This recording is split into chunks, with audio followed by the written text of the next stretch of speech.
새벽 기도를 마치고 나서 하나님의 말씀을 또 오늘 준비하고 있는 중에 또 하나의 격려의 전화가 왔습니다. 그 격려의 전화의 내용이 뭐냐? 어제 홍명관 목사를 향해서 목소리도 뭐요? 짱.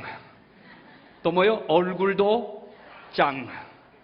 또 하나님의 말씀도 짱. 그런데 그분이 오늘 전화하면서 세 가지 짱이 아니라 거기 하나가 더 붙어야 된다고 하는 것입니다. 그러면서 그분이 뭐가 짱이냐고 말했냐면 아주 알기 쉽게 또박또박 가르치는 그 기술이 짱. 그래서 제가 오늘 짱짱짱짱 4짱을 받았는데 알고 보니까 이게 나 잘난 게 하나도 없는 거라. 왜요? 제가 목소리도 하나님께서 우리 부모님을 통해서 주신 거니 이게 나 잘난 게 아니고 하나님의 은혜라. 또 얼굴도 짱이라고 하는데 글쎄 짱 정도가 되는지는 모르겠습니다만 우리 부모님을 통해서 받은 얼굴이요 또 매일 저녁 예쁘게 화장을 해주니까 이만큼 보이니 짱입니다. 이것도 하나님의 은혜라. 말씀, 제가 전하는 말 하나도 없습니다. 전부 성경 말씀을 그대로 증거하는 이것도 하나님의 주신 은혜를 힘입어 받는 짱이라. 다 하나님의 은혜입니다. 그리고 잘 또박또박 이해되게 했다고 저에게 짱을 줬는데 이 잘 또박또박 가르칠 수 있는 것도 제 잘난 게 아니라 하나님이 저에게 주신 가르치는 은사로 짱을 누리게 된 겁니다. 모든 것 하나님의 은혜 감사합니다. 사실 알고 보면 우리 하나님 앞에 자랑할 거 하나도 없습니다. 다 하나님의 은혜로 사는 겁니다. 하나님의 은혜로 인정도 받고 대접도 받는 것입니다. 자, 오늘 다시 우리 하나님의 은혜를 생각하면서 이제 오늘 놀라운 발견 6번째 날 우리 함께 나눌 말씀의 제목 뭐요? 다 같이? 네, 미안합니다. 뭐요? 생애 최고의 멋진 선택이라. 자, 우리 오늘 생애 최고의 멋진 선택을 꼭 하고 돌아가시기를 바랍니다. 영국 에딘버러 의과대학의 산학 교수였던 제임스 심슨 씨가 1847년에 최초로 마취제인 클로로폴름을 발견했습니다. 근데 그가 이 마취제를 발견하기 전 그때만 할지라도 이 사람들이 수술을 받을 때 생사를 찢어내고요. 그리고 수술을 하고 꿰매야 되기 때문에 수술의 공포는 가히 상상을 초월했습니다. 이 외과 의사인 심슨 씨는 많은 환자들 수술을 하는데 이 수술을 할 때마다 사람들이 너무나 고통스러워하고 아파하는 걸 보면서 어떻게 하면 이 환자들의 고통을 좀 절감시켜 줄 수 있을까? 나름대로 고민하면서 방법을 찾고 있었습니다. 그런데 그가 성경을 펴다가 하나의 이상을 받게 되었습니다. 영감을 받게 되었습니다. 그것은 바로 창세기 2장에 하나님께서 하와 여자를 만드실 때 아담을 깊이 잠들게 하고 아담의 허리에서 갈비뼈를 하나 빼어 하와를 창조하시는 장면을 보게 되었습니다. 이때 심슨 씨는 이걸 보면서 하나님이 아담을 깊이 잠재우듯이 나도 환자들을 수술할 때 깊이 잠들게 해가지고 고통을 잊게 할 수는 없을까 생각을 하게 되었습니다. 그래서 환자를 잠들게 하고자 하는 생각을 가지고 아주 끈질기게 연구하고 찾아내다가 그가 드디어 마취제 클로로폴름을 발견했습니다.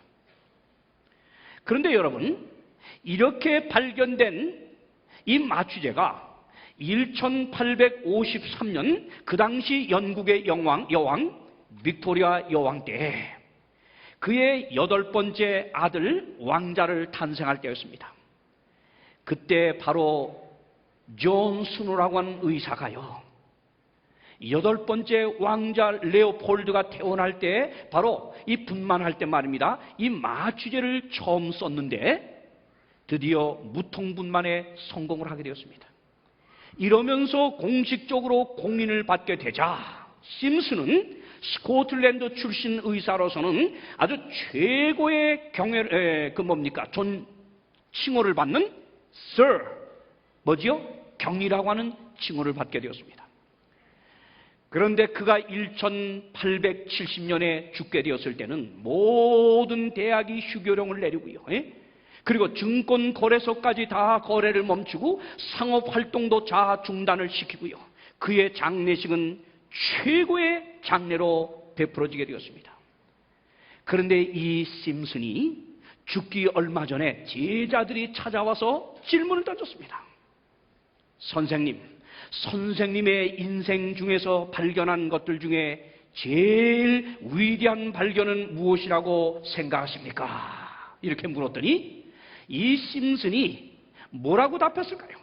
이 제자들은 당연히 클로로폴름, 이 마취제라고 말할 것을 기대했습니다. 그러나 심슨은 그렇게 말하지 않았습니다. 인생 최고의 발견이 무엇이냐고 했을 때 심슨은 서슴없이 말하기를 나의 가장 위대한 발견은 나는 죄 많은 죄인이라고 하는 이 사실과 예수 그리스도는 죄인들의 구주여 나의 구주라는 사실을 발견한 것입니다.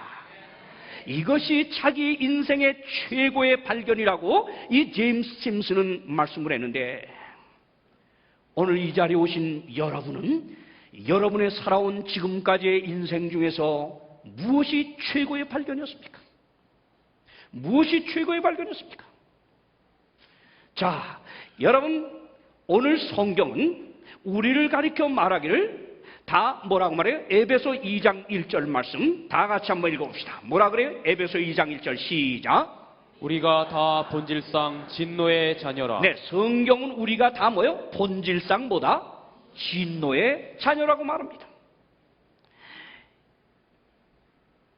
어떤 분이 말입니다. 하도 교회 나오라고 하는 강권에 못 이겨서 교회를 한번 나가게 되었습니다. 근데 그는 아주 가난하고 외롭고 쓸쓸하게 사는 홀로 사는 여인이었습니다.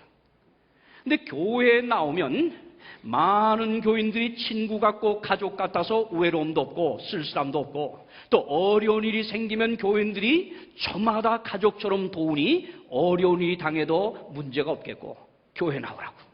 그래서 이분이 마음에 결단을 하고 교회를 나갔습니다. 목사님이 설교를 마치고 나서 이제 기도하는 시간이라고 하면서 모든 교인들이 무릎을 꿇고 기도를 하는데 소리를 내야 하는 기도, 그걸 통성기도라고 합니다. 그런데 온 교인들이 통성기도 소리를 내어 기도를 하는데 이 교회 처음 갔던 이 여인이 이 기도하는 소리를 귀를 기울여 들어봤더니 저마다 뭐라 그래요? 나는 죄인입니다. 죄인입니다. 내가 죄를 짓고 나왔습니다. 내 죄를 용서해 주세요. 용서해 주세요. 이건 저마다 기도하며 다 죄인이라고 고백을 하고 이런 죄 저런 죄를 용서해 달라고 하는 것입니다. 그때 이 기도를 가만히 듣던 이 여인이 깜짝 놀란 겁니다. 이야, 내가 정말 못 올 때를 왔구나.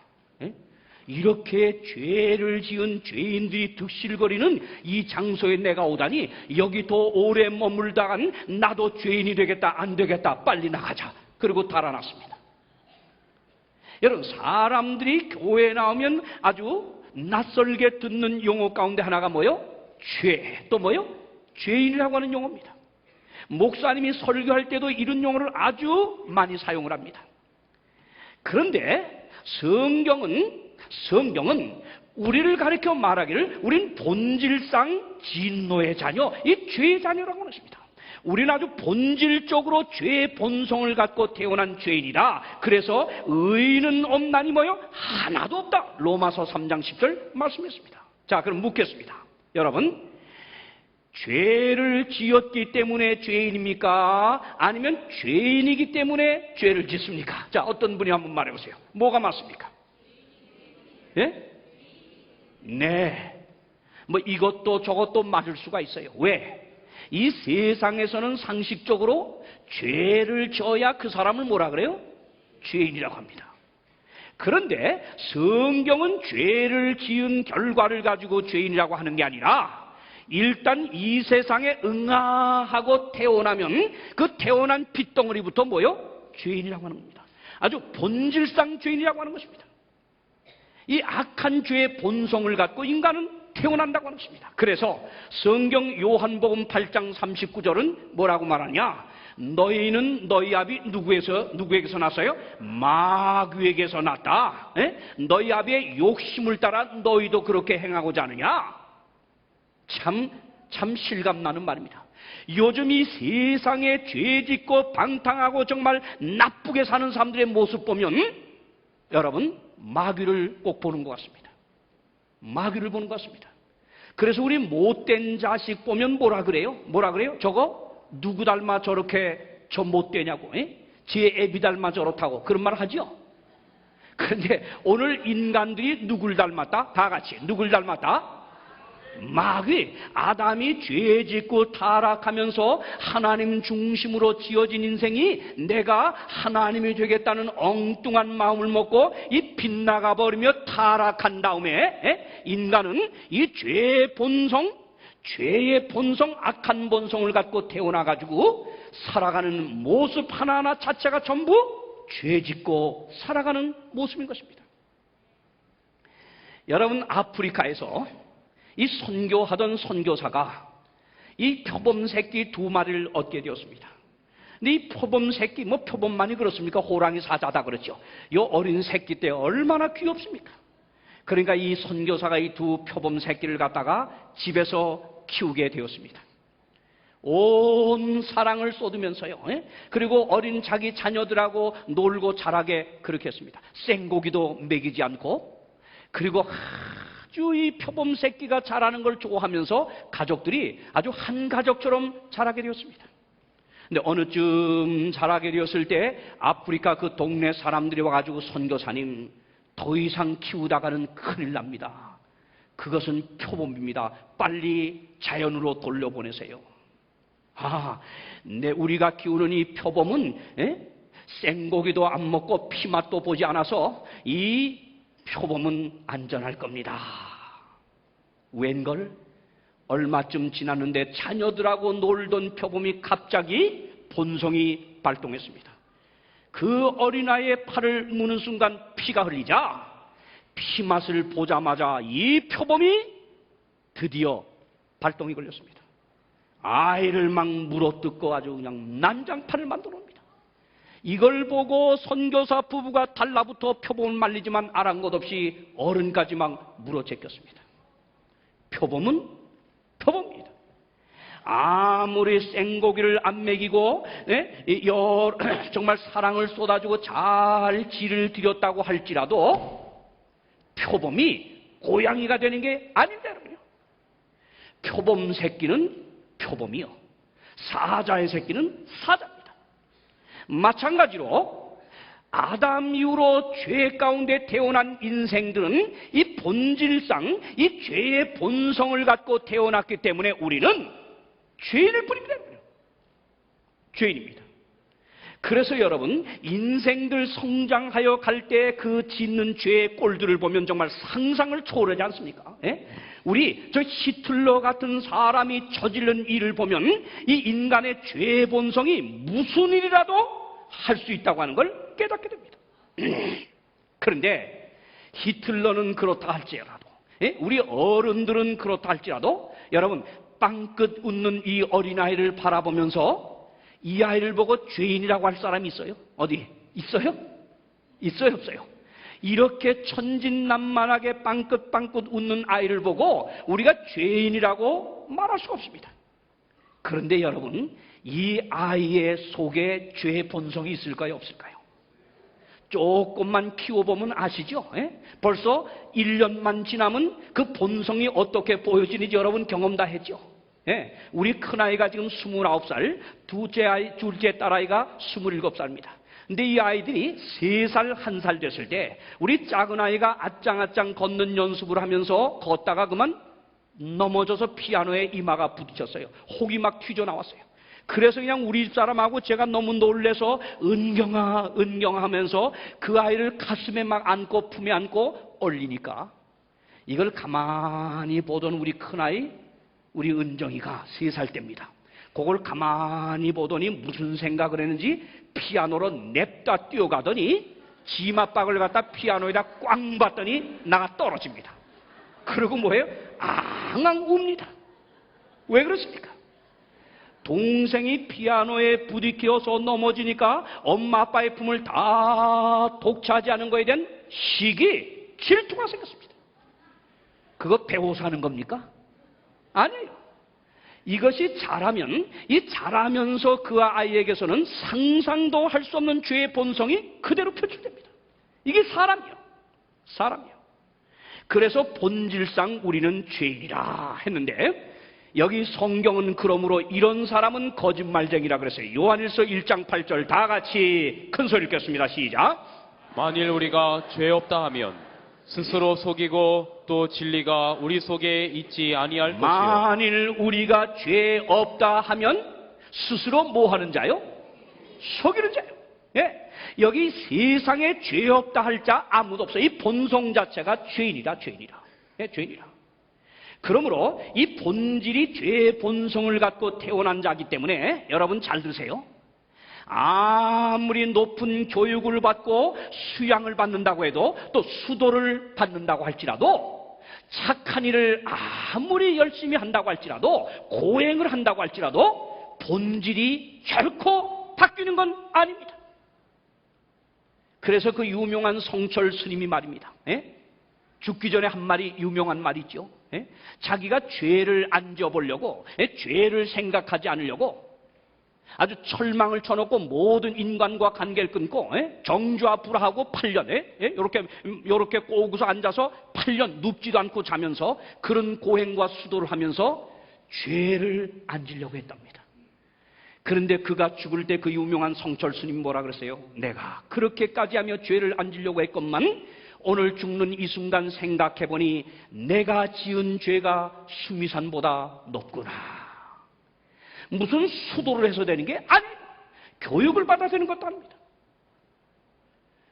이 본질적으로 죄의 본성을 갖고 태어난 사람은 절대 높은 교육으로도 철학으로도 무엇으로도 그 사람이 바뀌는 게 아니올시다. 그러면 어떻게 돼야 되냐? 이 생명의 본질, 이 죄의 본질을 바꿔야 합니다. 그럼 죄의 본질을 바꾸기 위해서는 어떻게 해야 되느냐? 다시 태어나는 길밖에 방법이 없습니다.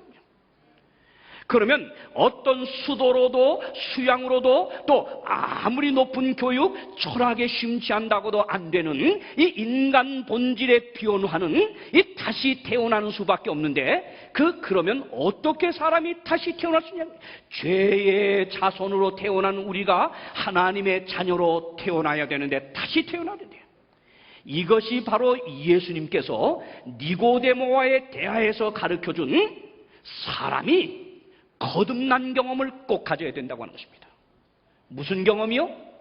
거듭남, 중생의 이치를 가르쳐줬습니다. 예수님이 니고데모와 대화를 갖는 이야기는 이렇습니다. 성경에 보면 니고데모라고 하는 사람은 그 당시에 바리새인이요 아주 높은 직위에 있는 관원이었습니다. 아마 오늘날로 말하면 한 국회의원쯤 된 것 같습니다. 매우 종교적인 바리새인이었습니다. 아주 철저히 사는 사람이었습니다. 그런데도 마음에 이 구원의 확신도 없고 이 기쁨도 없고 마음의 평화가 없는 것입니다. 그런데 예수라고 하는 분을 가만히 살펴봤더니 그의 행하는 일들마다 말들마다 이게 하늘에서 온 사람이 아니고야 저렇게 할 수 없다고 하는 생각이 들었어요. 그래서 이 니고데모 이 관원이 이 예수를 찾아서 상담을 하는 것이었습니다. 그때 예수님은 이 니고데모가 무슨 고민을 갖고 온지 이미 그 속을 다 헤아리고 있었습니다. 그때 니고데모에게 예수님이 한 말이 뭔지 아십니까? 내가 거듭나지 아니하면 하늘나라를 볼 수 없느니라. 내가 지금 아무리 종교 활동에 열심이고 아무리 내가 종교 행위에 충실한다고 할지라도 그것이 너를 바꾸는 게 아니야. 그것이 너를 하늘나라 가게 하는 거 아니야. 너는 거듭나야 한다. 그랬더니 이내 니고데모가 뭐라 그래요? 그럼 내가 어머니 뱃속에 들어갔다가 두 번째 다시 나야 된단 말입니까? 그때 예수님이 니고데모에게 하는 말이 아니다. 물과 성령으로 뭐요? 거듭나지 않으면 어딜 갈 수 없다? 하나님 나라에 갈 수 없다. 한번 따라하겠습니다. 요한복음 3장 5절 사람이 다 같이 시작. 사람이 물과 성령으로 나지 아니하면 하나님 나라에 들어갈 수 없느니라. 네, 사람이 물과 성령으로 다시 거듭나지 않으면 하나님 나라에 결코 갈 수 없다. 수양과 수도와 교육이나 철학을 통해서 사람이 조금 나아질 수는 있어요. 교화될 수는 있어요. 그거로 가는 게 아니라고 하는 것입니다. 일단 이 죄의 본질을 갖고 태어난 죄인은 먼저 이 생명의 본질을 바꿔야 되는데, 죄의 자녀로 태어난 우리는 하나님의 자녀의 신분으로 다시 한번 일단 태어나야 한다는 것입니다. 그런데 그 어떻게 태어나냐? 물과 성령으로 태어나야 된다고 그랬는데요. 그러면 여기 성령으로 거듭난다 하는 이 말은 한마디 결론적으로 말하면 이겁니다. 하늘에서 우리의 구원을 위하여 이 땅에 보내신 바 된 하나님의 아들 독생자 예수 그리스도를 내 개인의 구주로 영접하면서 이제 하나님의 나라의 백성으로 살겠다고 하는 이 깨달음, 그리고 그 결심을 하는 것, 하나님의 자녀로 마음의 결심을 하는 것, 구원받는 거죠. 쉽게 얘기하면 하나님의 성령의 감동에 의해서 예수 그리스도가 인류의 구주, 나의 구주임을 깨달을 뿐만 아니라 나는 정말 하나님 앞에서 죄를 지은 죄인임을 인정할 뿐만 아니라, 그리고 내가 이제 하나님과 함께 살며 하늘 왕국 백성답게 살겠다는 이 마음을 결심할 때 그는 거듭나게 되었습니다. 하나님의 성령이 그 인생을 순식간에 변화시키게 되었습니다. 아멘입니까? 여러분, 예수님은 나는 길이요 진리요 생명이니 나로 말미암지 않고는 아버지께로 올 자가 없다.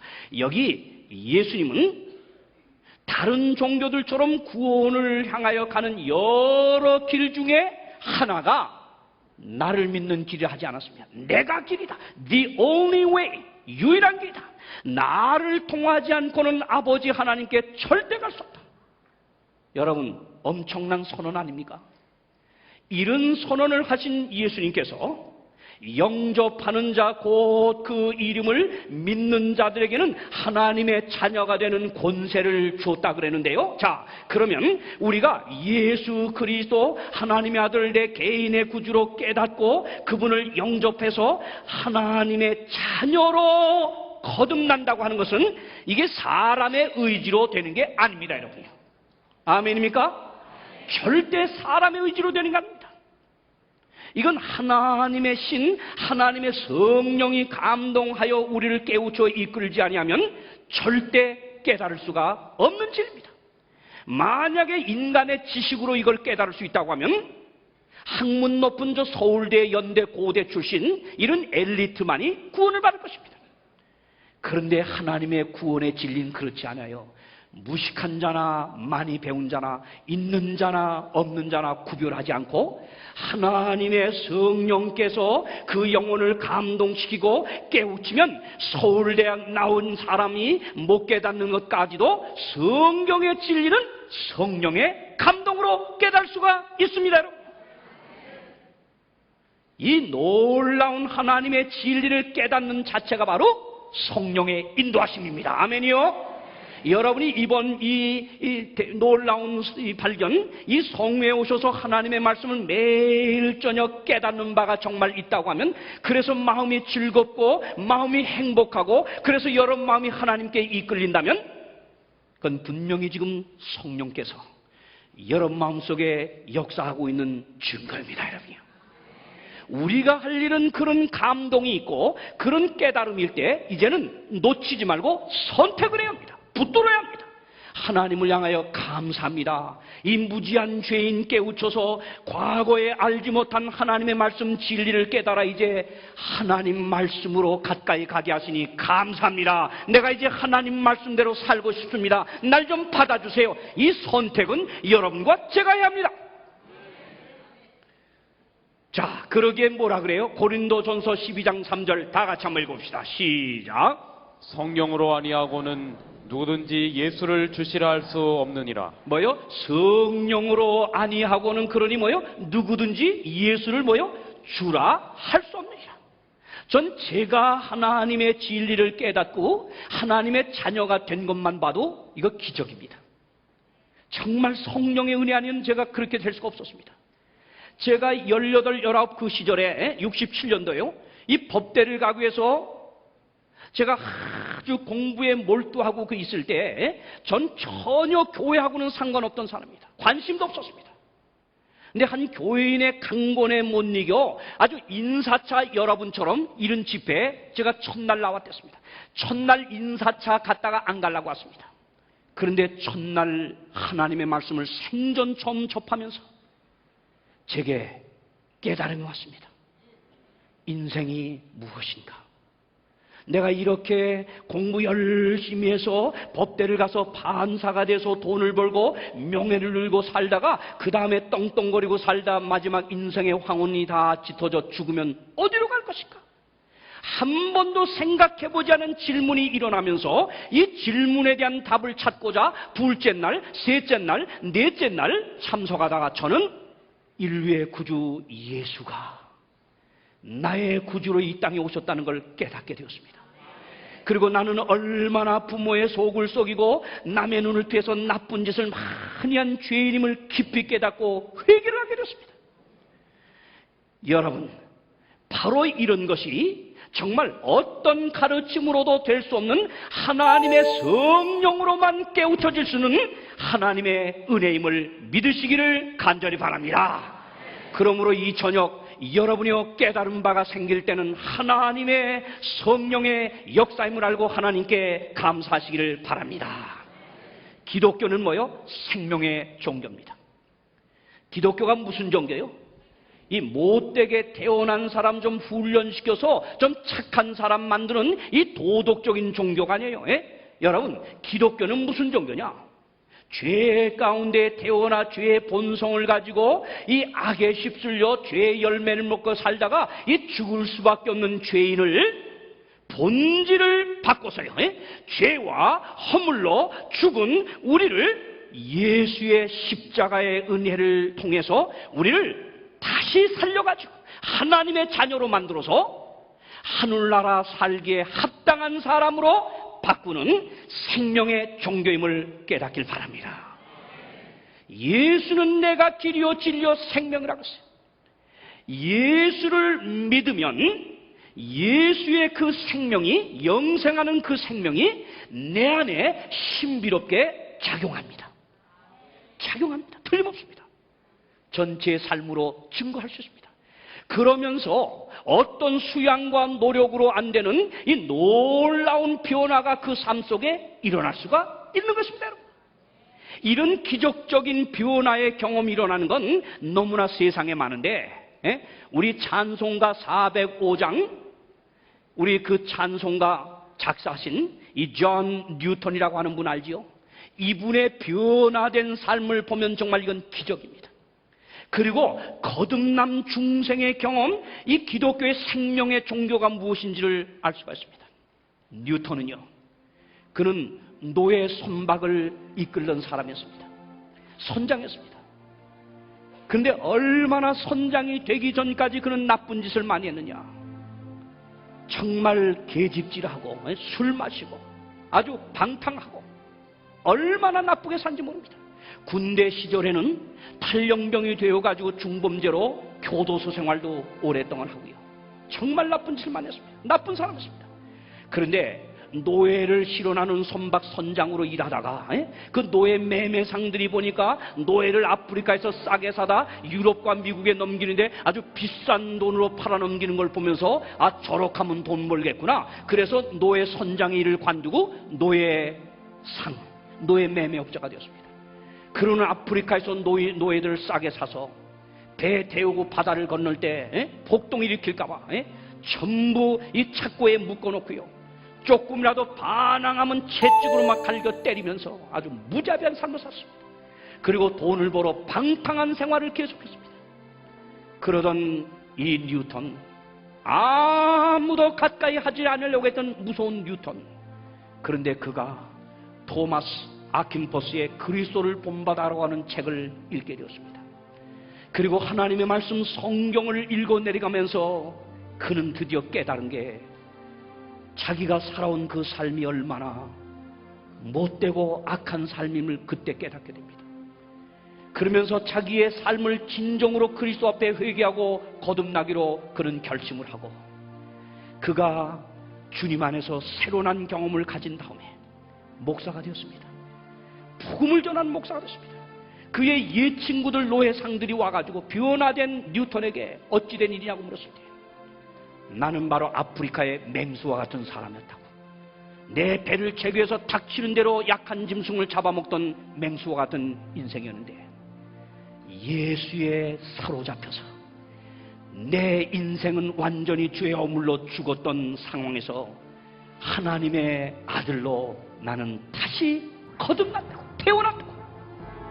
그러면서 그가 하나님 은혜 안에서 그렇게 거듭난 경험을 그는 정말 날마다 감사하면서 자기의 과거를 기억하며 그가 작사한 찬미가 우리 즐겨 부르는 이 유명한 노래입니다. 우리 한번 다 같이 한번 불러보십시다.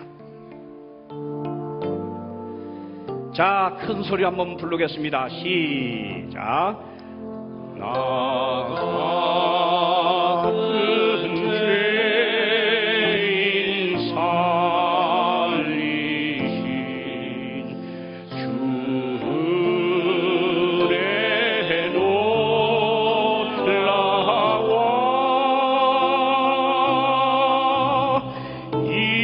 이뤘던 생명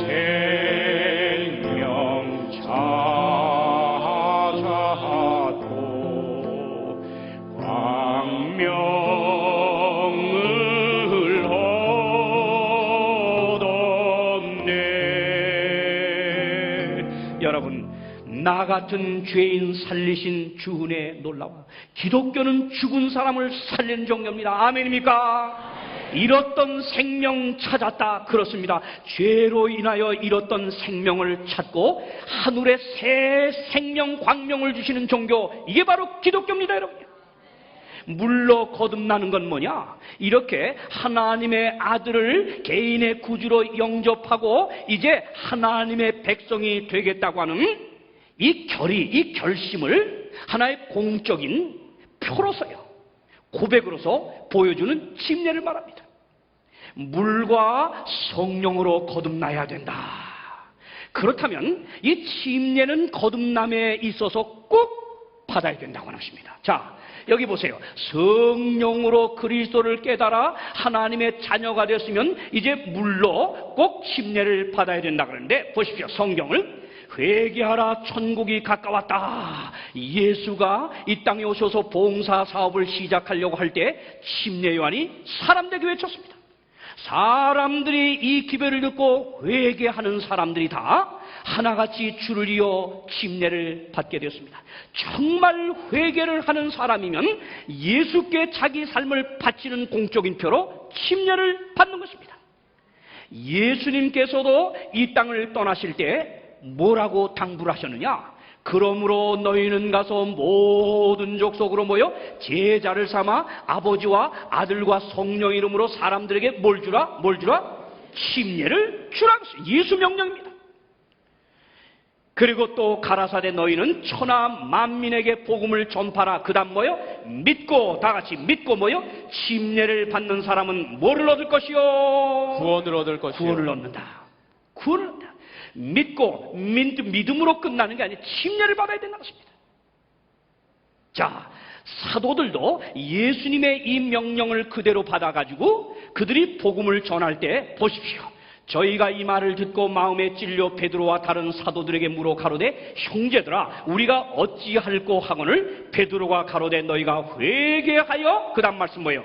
예수 그리스도의 이름으로 뭘 받고? 침례를 받고 뭐함을 받으라? 이겁니다. 사도들도 복음을 그냥 전한 게 아니라 꼭 회개하여 그리스도의 복음을 깨달은 자들은 침례를 받아야 된다고 했습니다. 그런데 문제는 요즘 침례를 성경대로 받긴 받아야 되겠는데 이게 너무 혼란스럽습니다. 어떤 교회는 그냥 물을 붓기도 하고요. 어떤 교회는 물을 뿌리기도 하고요. 또 어떤 교회는 대에다 물을 담고 3번 담갔다 빼게만 하고요. 예?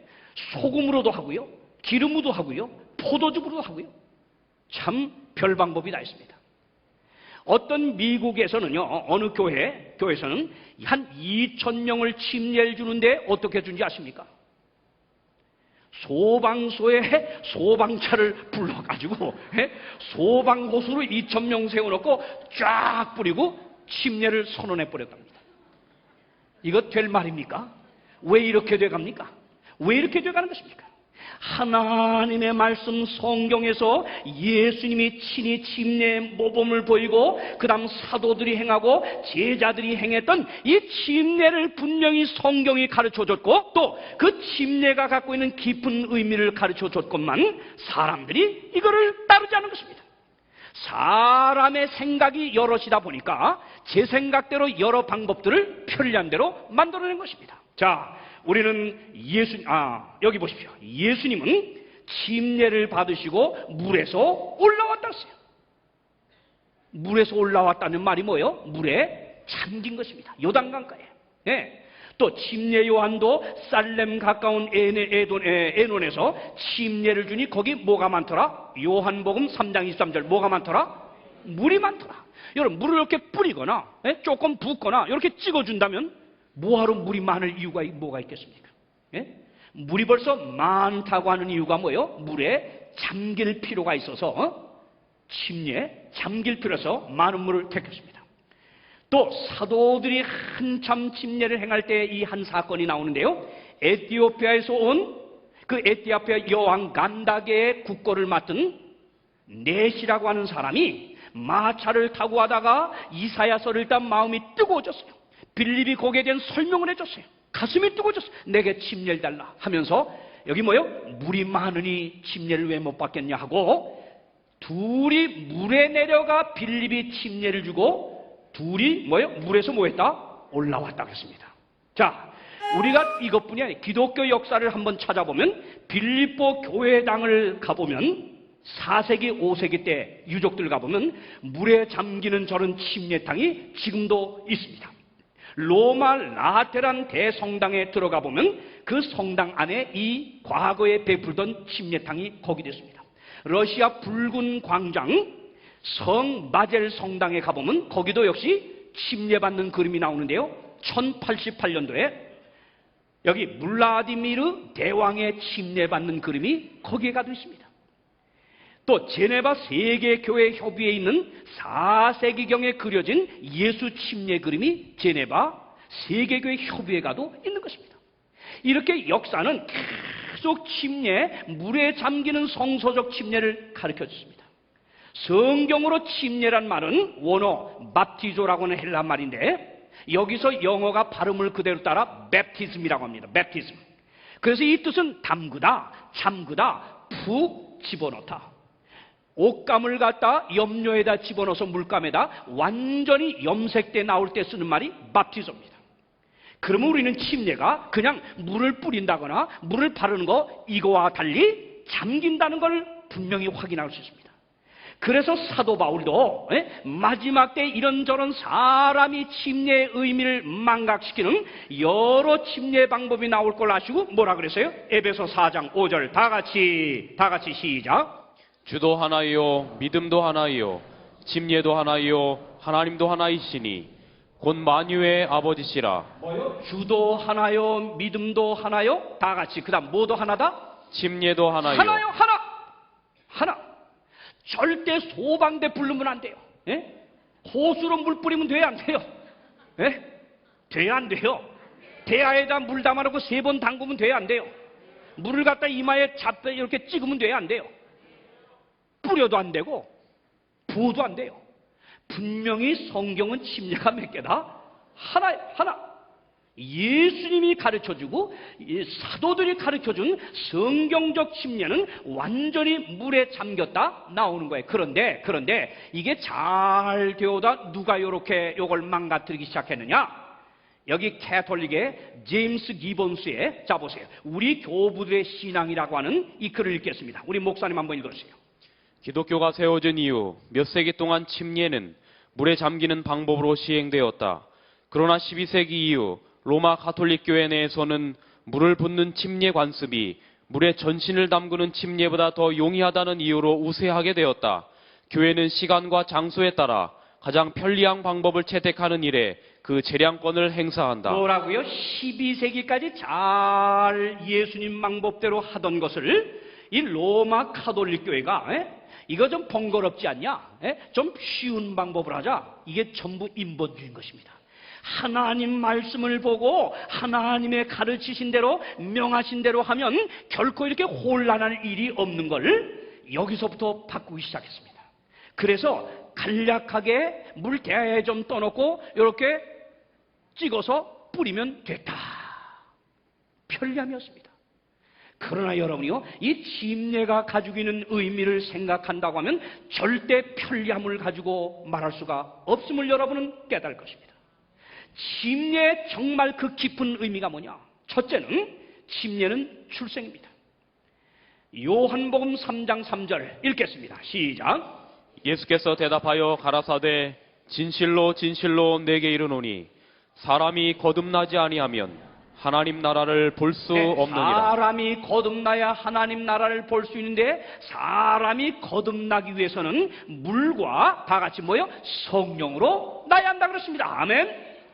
성령으로 나는 것은 하나님의 신의 감동과 도우심으로 정말 예수가 나의 개인의 구주임을 깨닫고 내가 얼마나 죄인임을 깨달으면서 하나님을 믿기로 결심하며 자녀되는 것이 성령으로 거듭나는 겁니다. 아멘. 이렇게 된 사람은 그 예수님을 믿기로 결심한 그 결심을 공적으로 보여주는 고백과 표가 바로 침례인데, 그런데 이 침례는 그러므로 뭐요? 죄인이었던 우리가, 죄인의 자녀였던 우리가 하나님의 자녀로 다시 뭐요? 거듭나는 출생을 기념하는 출생신고입니다. 그래서 우리가 침례받은 날을 뭐라고 하느냐? 중생일이라 그런 말을 씁니다. 여러분, 사람이 태어날 때 어디서 태어나지요? 어디서요? 어머니 양수 물속에서 나와야 사람이 됩니다. 지구가 창조될 때 어떻게 창조됐죠? 완전히 수멸 아래 덮여 있다고 성경은 말했습니다. 근데 셋째 날 하나님이 명하시니까 거기서 수면에서 땅이 드디어 묻이 떠올라오면서 지구는 새롭게 창조함을 받았습니다. 노아 홍수 때 한번 보십시오. 그래서 여기 뭐라 그래요? 베드로서 3장 5절은 이렇게 말했습니다. 이는 하늘이 옛적부터 있는 것과 땅이 물에서 나와 물로 성립한 것도 하나님의 말씀으로 된 것을 너희가 불어 잊으려 함이로다. 땅이 물에서 나옴으로 새로운 지구 창조가 되었습니다. 노아 홍수 때 죄가 관영할 때 여러분, 이 죄를 하나님이 완전히 물로 쓸어버릴 때 말입니다. 홍수 40주야 물이 퍼부어지면서 완전히 죄로 관영했던 땅이 물에 완전히 잠긴 다음에 홍수 이후에 그 물에서 지구가 떠올라오므로 새로운 지구가 탄생을 하였습니다. 언제나 새로운 출생, 새로운 탄생, 이 새로운 변화를 기념하는 데는 일단 잠겼습니다. 그러므로 노아 홍수의 이 경험을 여기 베드로는 우리 침례에다가 이걸 비유했습니다. 다 같이 베드로전서 3장 20절 읽읍시다. 다 같이 시작. 방주에서 물로 말미암아 구원을 얻은 자가 몇 명뿐이니 겨우 8이라. 물은 너희를 구원하는 편이 곧 침례라. 뭐요? 방주에서 물로 말미암아 구원을 얻은 자가 8명뿐이니 겨우 8명이라. 물은 이거 보세요. 물은 다 같이 뭐요? 너희를 구원하는 뭐니? 편이 곧 뭐다? 침례다. 두 번째 침례 또 하나의 뜻은, 의미는 결혼입니다. 여기 사도 바울이 하나님과 구원받는 하나님 백성 사이를 신랑과 신부로 비유합니다. 한번 읽읍시다. 자, 에베소 5장 25절, 26 그리스도께서 시작. 그리스도께서 교회를 사랑하시고 위하여 자신을 주심같이 하라. 이는 곧 물로 씻어 말씀으로 깨끗하게 하시고 자기 앞에 영광스러운 교회로 세우사. 네, 예수님께서 교회를 사랑하시고 위하여 자신을 주심같이 하라고 하면 곧 물로 씻어 침례입니다. 그러므로 말씀으로 깨끗하게 하여 하나님 앞에 흠이 없이 영광스러운 교회로 세운다 그랬죠. 이 침례라고 하는 것은 자, 남자와 여자가 만나 아무리 사랑을 속살거려도 결혼하는 식을 거치지 않으면 그건 정당한 부부가 될 수 없습니다. 우리가 아무리 하나님을 믿는다고 입으로 떠들어도 우리가 그거로 하나님의 백성이 되는 게 아니라 우리가 침례라고 하는 예수님이 가르쳐준 이 의식을 따름으로 하나님과 나 사이가 올바른 언약 관계에 들어가는 남편과 또 아내의 관계로 성립되는 것입니다. 그러므로 결혼 없이 정당한 부부가 될 수 없는 것처럼 침례 없이는 하나님과 하나님 백성의 정당한 관계, 언약이 성립될 수 없으므로 침례는 꼭 받는 것입니다. 아멘. 마지막 세 번째는 죽음과 부활의 상징입니다. 자, 왜 구차하게 물속에 가서 들어갔다가 올라오느냐? 이거 보세요. 로마서 6장 다 같이 읽겠습니다. 그러므로 시작. 그러므로 우리가 그의 죽으심과 합하여 침례를 받음으로 그와 함께 장사되었나니 이는 아버지의 영광으로 말미암아 그리스도를 죽은 자 가운데서 살리심과 같이 우리로 또한 새 생명 가운데서 행하게 하려 함이니라. 만일 우리가 그의 죽으심을 본받아 연합한 자가 되었으면 또한 그의 부활을 본받아 연합한 자가 되리라. 네, 여기 보세요. 침례 아주 깊은 의미가 나왔습니다. 왜 침례는 물에 잠겨야 되느냐? 여기 봐요. 사도 바울이 가르쳤죠? 그러므로 우리가 그의 죽으심과 다 같이 뭐하여? 합하여. 이게 바로 핵심 단어입니다. 그 다음 침례를 받음으로 그 다음 다 같이 뭐예요? 그와 함께. 이게 핵심 단어입니다. 뭐 되었나니? 장사되었나니. 이는 아버지의 영광으로 말미암아 그리스도를 죽은 자 가운데서 살리심과 같이 우리로 또한 뭐예요? 새 생명 가운데 뭐하게 합니다? 여러분, 우리가 침례를 받을 때요. 자, 예수님이 침례를 우리처럼 죄 있어 받은 게 아니라 우리의 의가 되기 위해서 받았다 그랬어요. 이 침례라고 하는 건 예수님이 우리를 위하여 사시는 완전한 생애와 또 우리를 위하여 십자가에 죽으시는 죽음과 그리고 우리를 위하여 죽음에서 부활하는 이 세 가지 의, 이걸 성경은 의라고 합니다. 이 의를 바로 이루는 삶을 사셨는데 그 예수님의 이 의를 이루는 이 삶을 미리 침례를 통해 보여준 것입니다. 그래서 예수님의 온전한 사심 그리고 물속에 들어가 완전히 잠김으로 죽으시는 죽으심 그리고 물에서 올라옴으로 다시 죽음을 이기고 부활하시는 부활하심.